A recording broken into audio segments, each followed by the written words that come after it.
میاں بیوی کو شادی کے بعد اولاد نہ ہوئی تو انہوں نے تنہائی دور کرنے کے لیے ایک کتا پال لیا۔ کچھ ہی عرصے میں دونوں کو کتے سے کافی محبت ہو گئی۔ وقت گزرتا رہا اور چند سال کے بعد اللہ نے دونوں کو ایک بیٹے سے نوازا۔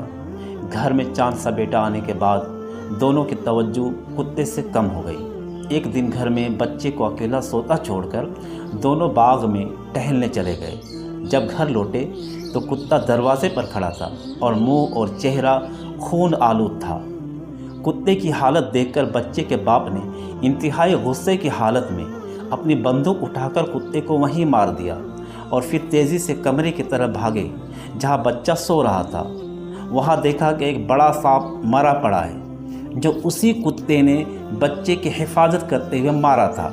اس سارے واقعہ سے ہمیں سبق ملتا ہے کہ جذبات اور جلد بازی میں کیے گئے فیصلے اکثر غلط ثابت ہوتے ہیں۔